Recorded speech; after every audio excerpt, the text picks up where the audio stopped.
has reminded us again that, football, you never can just call it. I didn't think that we lost because the Super Eagles were particularly dire or pathetic. I thought that the Congolese deserve a lot of credit for how they played. They had a clear game plan. They outplayed us, particularly in the middle of the park, and in front of goal. They had a clear, discernible, route to goal. You saw Teve, or the guy who last season was playing for Espanyol, who I did say before this game was going to cause us a lot of problem because he's very, very quick, very trickish, and is a player who knows his way to goal. He ended up scoring 2 goals. It didn't look to me like the Super Eagles technical crew had done its homework on the Congolese team. Maybe because they underestimated them. If we were going up against Ghana or Cameroon, I imagine that a lot more work would have driven down to the details of how the team would play, what threats they will pose to us. I didn't see any semblance of that on the part of the technical crew, and I thought that they surprised us, where the team on the pitch was as surprised as the Nigerians were watching. So that says something. That means that technically, tactically, there was something lacking. I'm going to come back to you on that. But Nodi, Iya said something very key that I'm going to try to stay with. The team played like they didn't know this Congolese side. They played like they were lost against the Congolese side, or were they preparing for Rwanda? Could it have been the NFF issue that had actually shadowed the situation before now? Was our preparation shoddy? Was there a situation? Because after they got the first goal, I mean, the likes of Obabuna, the likes of Kenneth Oberwe, well, I mean, heavy. Let me use the word heavy. I mean, they were not the guys that we had seen in days past play for the Super Eagles. There was something wrong with that Super Eagles side. We can't blame the likes of Mikel and Onazi, even if you want to blame them for exposing the back four line of the Super Eagles. But what for you? What didn't work for the Super Eagles and the technical crew? Well, when you say you don't have enough information about your opponent, then he puts a lot of questions on the kind of people you have. They didn't say that, but they played like they didn't have enough information. Okay, they played like, yes. Okay, let's assume they played like, but it means that they have lack of information. If they play like, whether you call it Congo or call it Congo DH, they're still Congo. And they play similar kind of football. This is a team that, yes, we say last time we played them was 14 years ago, but in African football, you never can tell. Who knew much about the Ethiopians? They came on the scene. In Nations Cup, we beat them in Nations Cup. But in qualifier for the World Cup, we had to take that game out, take the chestnut out of the fire in that game, even though we won on both legs. So that's African football for you. Teams keep growing by the day. They might have had, maybe in that 14 years of gap we had playing them, they must have a system that worked for them, a system that they able to produce players.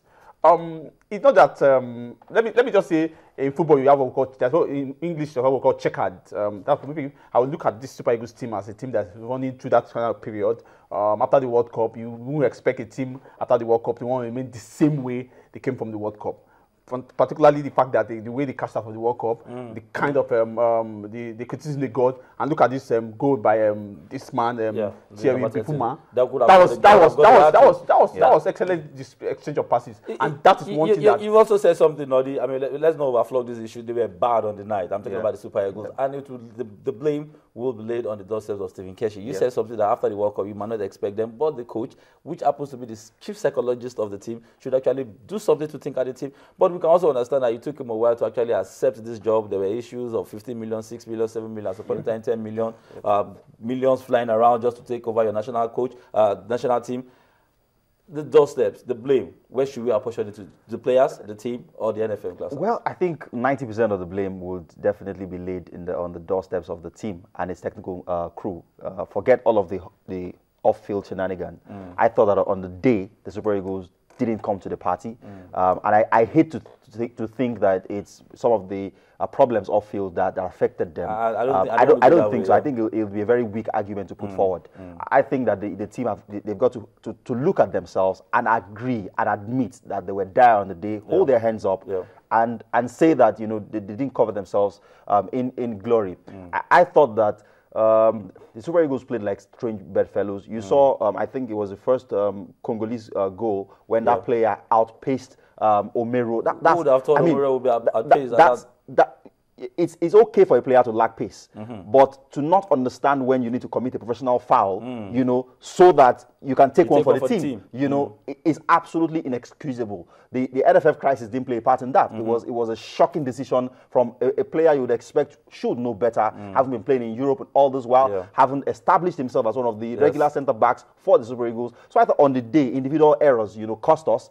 But even as a team, there was no discernible pattern. I thought that Keshi exhibited yet again tactical naivety. I always thought, though, that Keshi's teams tend to play better when we are playing a team that is expected to pose us problems, where we could sit back, be very difficult to break down, and you know, we can hit on the counter and use the pace of the wingers, you know, to create problems for the opposition. But when we're playing a team that we're expected to beat, and those guys have some semblance of quality to take the game to us, we always do struggle. And you would agree with me that it has not happened too many times that the Super Eagles have considered 3 goals in a game against, I mean, under this Stephen Keshi era. And once it happened, I knew that it was unlikely that we would outscore them, because usually Keshi's teams don't score more than 2 goals per game. Wow, I hope Keshi is listening right now. You need to prove that wrong as soon as possible. All right, I'll take you through the other games we get to play, but let's take you through the scorelines of the games that were played in the qualifiers yesterday. We have a lot of scorelines. In Group A, where Nigeria actually is situated, we have Nigeria taking on, Nigeria played Congo. The game ended 2-3 against the Super Eagles. Sudan played on Friday. They lost to South Africa by 3-0, meaning South Africa topped that group, followed by Congo. Nigeria placed third, and Sudan bottom of the table. The Super Eagles will get to play South Africa on Wednesday. Guinea played 2-1 with Togo. Senegal defeated Egypt 2-0. Congo DR played 0-2 with Cameroon, and Zambia played a 0 draw with Mozambique. Other scorelines: Cote d'Ivoire defeated Sierra Leone. They actually came back from a goal down to defeat Sierra Leone 2-1. Ethiopia played 1-2 with Algeria. Niger played 1-3 with Cape Verde. Burkina Faso defeated Lesotho 2-0, and Ghana struggled to a 1-1 draw with Uganda. Other scorelines: Gabon played 1-0 with Angola. Tunisia 2-1 with Botswana. That's it. Let's cut the fixtures. The next fixture we look forward to will be the Super Eagles taking on South Africa. What do they need to do? They leave Calabar for Lagos tonight and probably leave for South Africa tomorrow. Nodi? Well, one thing they need to do, restore better image. Try to clean up those the hype. I don't know, the disappointment surrounding that game against the Congolese.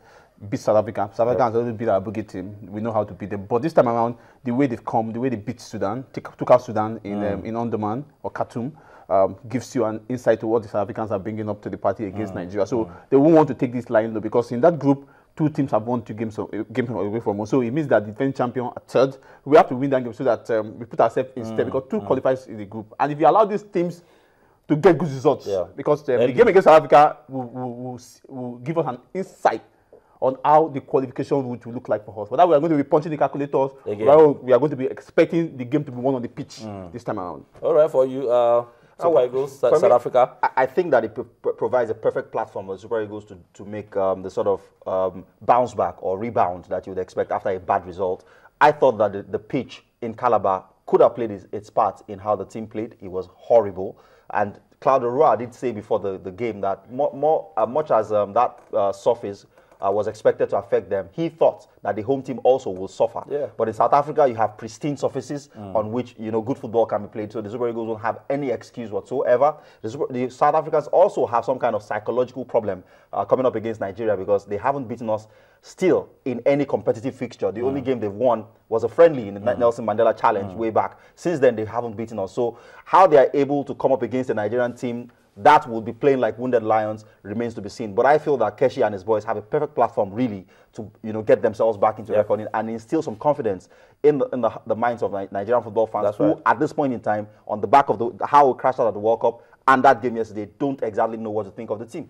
Hopefully they need to win that game, because should they lose, we might not only be punching calculator, we should just forget about playing any other qualifiers. That's what it is. I'd like to thank you guys as we move on to the next topic of discuss. However, I'd like to let you know that FIFA gave us a deadline for 8 o'clock tomorrow morning. That's Monday. We might not want to dwell too much on that. Maybe Ken might shed some light when he comes back for the other segment, for the other arm of the program. 8 o'clock, Chris Giwa-led faction have been asked to evacuate the NFF building. It's up to Giwa right now, and a lot of factors for Nigerian football to avoid a FIFA ban. Having said that, quickly we'll take you through what happened in the course of the week as well. Transfer window did shut down. The August transfer window came to an end last week. Monday night, to be precise, and a lot of activities went there. We're going to take you through the EPL. We're going to be specifically focusing on the EPL because of time today, and we'll pick a couple of club sides. We'll start with Arsenal. Arsenal is a club side that a lot of people have played plaguing them, have been accusing them, not winning anything. They surprised a lot of people by winning 2 trophies within the space of 2 months, and it was fantastic for them. However, they've been busy.